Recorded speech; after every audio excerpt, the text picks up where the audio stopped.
네, 오늘 저희가 여러분께 소개해드릴 책은 박연준 시인의 산문집 소란입니다. 네. 저랑 좀 다르네요. 북노마드 출판사에서 나온 아. 판본을 가지고 있고 네, 아마 성원 씨 거가 우리가 지난주에 했던 김민정 시인이 대표로 있는 난다 출판사에서 새로 나온 거일 거예요. 네, 너무너무 아름다운 산문집입니다. 네. 진짜 이 가을에 여러분 읽으시기 너무 좋은 책이니까요. 오늘 끝까지 봐주시기 바랍니다. 네. 자, 우선 박연준 시인 소개부터 좀 해볼까요? 네, 박연준 시인은 2004년 중앙일보 신춘문예로 등단한 후 시집 속눈썹이 지르는 비명과 아버지는 나를 처제하고 불렀다. 다음에 에세이 모월 모일, 인생은 이상하게 흐른다 등을 출간하셨습니다. 남편인 장석주 시인과 함께 호주 여행을 하면서 쓴 우리는 서로 조심하라고 말하며 걸었다도 있죠. 아, 제가 제목이 너무 아름다워요. 최근에 샀어요, 이 네. 책을. 최근에는 아마 에세이를 자주 출간하셨는데 제가 읽어본 거는 소란밖에 없기는 해요. 근데 참 에세이 하나도 시처럼 쓰는 사람이다. 너무 시 같았어요. 그래서 그쵸. 그냥 눈으로 쭉 내용만 읽기에는 아쉬운 마음이 들고 따라서 읽게 되고 또 필사를 하고 싶은 욕구가 막 네네. 생기는 그런 산문집입니다. 맞습니다. 네. 저도 진짜 이거를 참 라디오에서 낭독해주면 너무 듣기 좋을 것 같다 이 생각이 들어서 잘 골랐다. 자, 책의 제목이 소란인데 여기 이 단어에 담긴 뜻을 초반부에 설명을 해놓고 있죠. 네, 박연준 시인이 말하고 있는 소란이라는 거는 우리가 흔히 말하는 소란스러워 할 때의 그 시끄럽고 어수선하다는 뜻의 소란과 그다음에 암탉이 알 낳을 자리를 미리 이렇게 찾아들 수 있도록 미리 그 안에 알을 넣어놓는 그 달걀, 그 달걀을 뜻하는 소란 이렇게 두 의미가 있다고 적혀 있습니다. 네. 저는 후자의 소란이라는 의미를 이 책 보면서 처음 알았거든요. 저도요. 네, 그래서 알 낳을 자리를 미리 알려주려고 미리 이렇게 넣어놓는다는 거는 암탉한테 헷갈리지 말고 돌아가지 말고 실수하지 말고 한 번에 제자리를 찾아가라는 뜻이잖아요. 그 따뜻한 마음을 이제 표현하고 있는 것 같은데 맞아요. 시인이 그 우리가 겪은 모든 소란이 우리의 소란이 될 거다. 이걸 거칠게 말하면 우리의 모든 시끄럽고 어수선했던 어렵고 힘들었던 일들이 앞으로는 내가 살아갈 삶의 어떤 자양분이나 지침이나 방향이나 이런 게 되어줄 거다. 그런 얘기가 아닐까 생각했습니다. 네. 이제 이 산문집을 쭉 읽으시면 아시겠지만 이 시인도 상당히 부침이 있었던 것 같아요. 네, 여러 가지 맞아요. 어린 시절의 아픔부터 또 20대 때 겪었던 뭐 이별의 아픔이랄지 그렇죠. 또 아버지를 먼저 떠나 보내기도 예. 했고 그런 아픔도 있고. 자, 그래서 처음으로 저희가 낭독해 드려볼 부분은 역시 아픔에 대한 부분이에요. 네, 가장 먼저 시인이 사랑하는 사람의 아픔을 보며 느꼈던 감정을 적은 당신이 아프다. 당신이 아프다. 네. 전문은 아니고 끝부분의 내용을 좀 가지고 왔는데요. 한번 네. 읽어볼까요? 어느 겨울 당신이 아팠다. 열이 끓었고 얼굴이 홍시처럼 달아올랐다. 땀으로 머리카락이 젖고 숨소리도 불규칙했다. 땀을 닦아주고 부채질을 해주었지만 나아지지 않았다. 나는 먼 곳에서 노 없는 배가 부질없이 흘러가는 풍경을 바라보듯 당신을 보았다. 해줄 것이 없어 무력했다. 바람이 배의 방향을 다스려 기슭에 데려다 주길 바라는 심정으로 기다릴 수밖에 없었다. 사랑하는 사람이 아프면 심장이 쪼그라든다. 사랑하는 자는 무릎을 꿇는 자가 아니라 무릎이 꺾이는 자다. 앓고 난 뒤 수척해진 얼굴로 맞이하는 새벽. 땀과 소변과 열로 독소를 몽땅 비워내 가벼워진 몸을 느끼는 것은 나쁘지 않다. 새로 살 기운을 담기 위해 빈 항아리처럼 몸을 내놓고 앉아있는 일.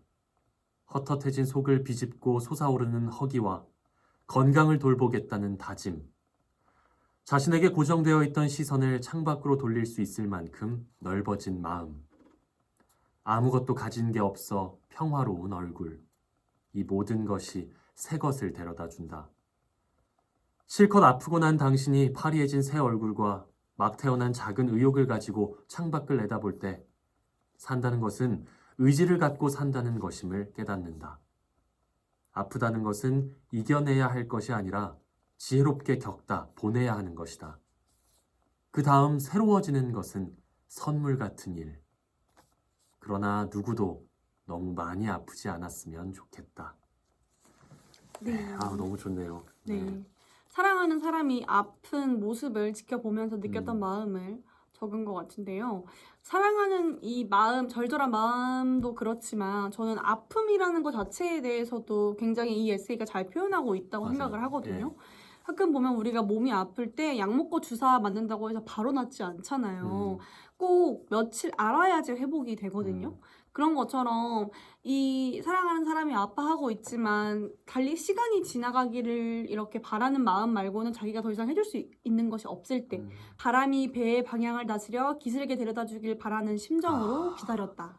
그러니까 자연스럽게. 예, 바람이 어딘가로 데려다 주길 기다릴 수밖에 없는 그 상황. 그쵸. 예, 인간이란 게 아직까지도 그럴 그쵸. 수밖에 없죠. 아무리 의학이 발달해도 그냥 이 병이 나를 좀 스쳐 지나가길, 신이 나를 치유해 주길, 내 사랑하는 사람을 지켜주길 기도하는 수밖에 없잖아요. 맞습니다. 저는 특히 사랑하는 자는 무릎을 꿇는 자가 아니라 무릎이 꺾이는 자다라고 말한 부분이 참 너무 좋았는데요. 좋았어요. 예. 자기의 의지로 이렇게 무릎을 꿇는다는 얘기인데 음. 무릎이 꺾인다는 거는 나도 모르게 내 의지나 그런 것들과 상관없이 선택의 여지가 없이 그냥 그렇게 되어버리는 일이라는 뜻 같아요. 네. 사랑하는 사람의 아픔 앞에서는 내가 뭔가 이렇게 나를 내세우고 뭐고 할 것도 없고 엎드려질 수밖에 없는 거죠.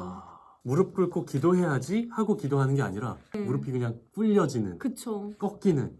그리고 이 산문에서 이제 아프고 난 후에 새로워진 어떤 상태에 대한 그쵸. 서술도 너무 공감이 많이 가요. 엄청 잘 자고 일어나서 딱 그 청명해진 그 기분이 있죠. 뭔가 좀 개원해진. 그쵸. 아픔과 아프고 난 후에 그 오는 새로움에 대한 이야기를 정말 잘 풀어내고 있는 에세이인데요. 네. 그리고 비단 신체적인 어떤 질병, 아픔만을 뜻하는 건 아닌 것 같아요. 그쵸. 삶의 굴곡, 삶의 정말 시련, 마음의 아픔 이런 것들도 내가 원하지 않더라도 이렇게 찾아오잖아요. 그쵸. 그거를 지혜롭게 겪고 또 떠나보내고 그 아픔을 겪고 나서 새로워지고 성장하는 나를 발견하는 거. 그게 또 인생이지 않을까. 그렇습니다. 자, 다음 부분으로 넘어가 볼까요? 네, 다음으로 읽어볼 부분은 하필이라는 말이라는 제목의 에세이인데요. 네. 사랑하는 사람, 이것도 사랑하는 그러니까 사람에 대해서 그러니까 쓴 것 같은데 제가 왜 이 부분들만 이렇게 많이 그어놨는지 저는 이게 되게 좋았나 봐요. 그냥 이 사랑하는 열렬한 마음, 이게 너무 좋았나 봐요. 뭐 몇 년 전인가요? 아니요. 낭독을 해드리겠습니다. 하필이라는 말. 맞아요. 난 이파리가 거센 비를 피하지 못해 휘청거렸듯이 나도 한 시절 당신에게 호되게 빠져 휘청거린 적이 있었네요. 그때 나를 누군가 번쩍 들어 다른 곳으로 옮겨 놓았다면 아마 그 사람을 증오했을 거예요. 누가 사랑에 빠진 자를 말릴 수 있겠어요? 운명론자는 아니지만 나는 사람마다 각자 경험하고 지나가야 할 일정량의 고유 경험치가 존재한다고 믿거든요. 다 겪지 못하면 다음으로 못 넘어가는 거죠. 당신을 사랑하고 헤어지던 순간은 꼭 필요한 경험이었어요. 그 일을 나는 긍정합니다. 마르그리트 듀라스는 사람을 일컬어 한밤중에 펼쳐진 책이라고 했다는데 나도 당신도 서로의 밤에 침입해 어느 페이지부터랄 것도 없이 손에 잡히는 대로 열렬히 서로를 읽어나간 거겠죠. 내게는 사랑에 대한 첫 독서가 당신이란 책이었고 행복했고 열렬했어요.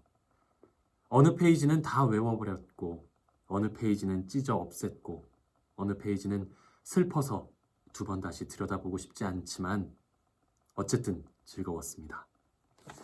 네. 후반부가 너무 좋네요. 그쵸. 네, 그 경험이 나에게 도움이 됐어요. 난 이제 뭐 더 이상 슬퍼하지 않아요. 라든가 뭐 이렇게 할 수 있는데 맛이 안 살아요. 그쵸. 그 일을 나는 긍정합니다라고 하니까 너무 느낌이 사는 거예요. 그쵸. 네. 이게 여기까지만 딱 읽어보면은 꼭 헤어진 이야기 같은데 이 박연준 시인이 장석주 시인과 부부라고 했잖아요. 네. 두 분이 되게 오래 연애를 하다가 중간에 한번 헤어지고 다시 만나서 결혼을 하시게 그러니까 같이 살게 되셨대요. 그래가지고 그 일을 생각해보면 아마 장석주 시인과의 그 사랑과 헤어짐을 계기로 쓴 글이 아닐까 싶습니다. 슬픔은 슬픔대로 즐겁다 라는 문장이 전 기억이 나더라고요. 네네. 슬픔이 당시에는 참 힘들게 했지만 나를 나중에 지나고 보면 그 슬픔이 자양분이었고 오히려 그렇게 슬퍼할 수 있었던 시기가 내게 즐거움이었구나 하고 그 시절이 그리워지더라고요. 조금 더 나이가 들면 슬픈 것도 그렇게 안 슬퍼지거든요. 맞아요. 아 벌써 그래요? 아니 네. 근데 점점 더 내가 그렇게 되어가는구나라는 걸 음. 느끼니까 아 점점 무뎌지는구나. 그러니까요. 저는 요즘에 딸이 코를 파는 거를 이제 코에 코딱지가 있으면 이제 아빠가 빼줄게 하고 이렇게 제가 막 다가가서 장난으로 네. 막 빼요. 그러면 그게 너무 재밌는 거예요, 아이는. 네네네. 그리고 흥 해봐 있을 때 코가 이렇게 나오면 막 빵 터져서 아, 까르르 까르르 네네. 웃어요. 근데 이제 조금만 더 크면 코에 이물질이 있다는 건 약간 뭐 그냥 더러운 지저분한 거, 것이고 그쵸. 또 남 앞에서 그걸 드러내거나 들킨다는 건 수치스러운 일이고 그쵸. 그걸 어느 순간 알게 될 텐데 맞아요. 그 시기가 최대한 좀 늦어졌으면 좋겠는 거예요. 그럼 그 즐거움을 잃어버리잖아. 그러니까요. 그때는. 그러니까 아빠가 코 파줄게 그러면 왜 이래? 막 이러. 그러니까 뭐 뭐야? 그런 날 올 거예요. 막 그러니까. 이러. 아빠 코털이나 빼. 참 하필이라는 이 말이 사랑의 속성을 표현하기에 너무 알맞을 적절해요. 것 같다라는 그 말을 시인도 하고 있고 네. 공감이 됐고요. 그 누구나 이렇게 한 사람에게 호되게 빠져버리는 시절이 있는 것 같아요. 그러니까 저는 옛날에 좀 그런 생각을 했었어요. 아니 죽을 것 같은 게 아니면 그게 사랑인가? 그러니까 왜냐면 그때 너무 감성이 충만했었거든. 맞아. 그러니까 진짜 구구절절한 막 시, 그 문학 작품 이런 것들을 읽으면서 이게 사랑이고 어쨌거나 그런 그 감정과 느낌을 사랑이라고 믿는 시절이 있는 것 같아요. 맞아요. 네. 또 듀라스의 말을 빌려서 이제 사람을 책에 또 비유를 하고 있어요. 네, 사랑에 대한 첫 독서가 당신이었다. 아 너무 좋아요. 이 말은 당신이 내 첫사랑이다. 음. 이런 아니면은 뭐 제대로 된 사랑을 해봤을 때 해본 건 당신과 한 게 처음이다. 이런 말일 텐데. 사랑에 대한 첫 독서가 당신이었다는 말 너무 듣기 좋잖아요. 아, 그쵸. 누군가가 연애 편지로 이거 써준다면. 근데 진짜 이분들은 서로 이렇게 시인이잖아요. 네. 얼마나 서로를 위해서 시를 쓰겠어요. 그러니까 성원 씨만을 위해 성원 씨를 두고 쓴 시가 있다고 생각해 보세요. 뭐 장석주 시인인지 모르겠습니다만 어떤 이 시인이 사랑하는 남자가 바둑을 두고 있는 모습을 묘사한 네네. 산문이 있어요. 너무 아름답잖아요. 맞아요. 누군가가 나의 어떤 행동이나 내 모습을 이렇게 디테일하게 표현해주고 거기에 사랑을 담아서 글로 적어준다면 너무 황홀할 것 같다는 생각을 그쵸. 합니다. 네, 두 분의 삶은 정말 매일매일이 시 같지 않을지. 그러니까 그래서 네. 뭐 피곤한 것도 있겠죠. 그럴 수 있죠. 예. 그러니까 그런 갑자기 그 생각이 나는데. 제 아내가 저를 좀 피곤해하거든요. 아, 그래. 감수성이 좀 짙으니까. 제가 갑자기 무슨 유머가 하나 떠오르는데. 수정 씨의 유머. 아니, 제 빠밤. 유머가 아니고 그 시인끼리 밥을 먹다가 네. 저 노을 너무 예쁘지 않아? 이렇게 말을 했대요. 근데 다른 시인이 밥 먹는데 일 얘기하지 맙시다.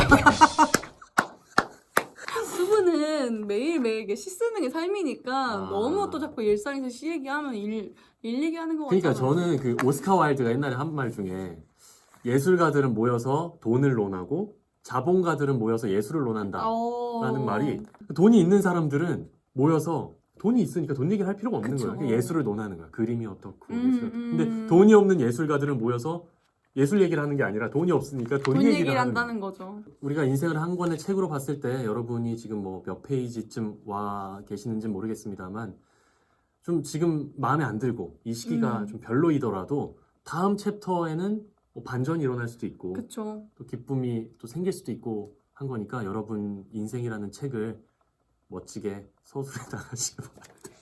갑자기? 공익 광고 캠페인 같은. 네네. 저는 이 부분 되게 좋았는데 서른이라는 부분 기억하세요? 서른. 이렇게 살 수도 없고 이렇게 죽을 수도 없을 때 30살은 온다. 이게 최승자 시인 시구를 이용해서 이제 박연준 시인이 쓴 에세이인데 네. 마지막 문단만 제가 좀 낭독을 해드리고 싶어요. 네. 아무쪼록 잘 사는 일이란 마음이 머물고 싶어하는 것에 대해 순간의 시간을 온전히 할애해주는 것일지 모른다. 시간을 보내는 것이 삶이라면 될 수 있는 한 잘 대접해서 보내주고 싶다. 너무 좋더라고요. 여러분 마음이 쓰이는 뭔가가 있다면 지금부터 시도하십시오. 그렇습니다. 오늘부터. 오늘 밤부터 당장 Right now. 좋아요, 구독, 알림 설정 구걸하지 않고. 저희가 이제 곧 500명을 앞두고 있습니다. 와, 벌써요? 네. 브이로그 올린 이후에 좀 늘면서 그럼 브이로그를 좀 많이 하셔야겠네. 아니에요. 아니에요? 아무튼 저희의 주력 콘텐츠는 이거기 때문에 네. 알겠습니다. 아무튼 오늘 박연준 시인의 책 소란 소개해드렸는데요. 가을에 늦가을에 소란했던 일들을 좀 돌아보면서 밤에 혼자 다 읽으면 너무 좋을 그쵸. 그런 산문집입니다. 딱 차분해지는 그런 에세이고 정말 이거는 불호 없다. 진짜로. 이거 싫어하는 사람은 약간 좀 인성에 문제 있는 분. 아 근데 인성 문제 있어? 인성 문제 있어? 그러니까요. 소랑은 읽으시면서 좀 더 풍부한 가을 누리시길 바라겠습니다. 네, 다음 책에서 만나요.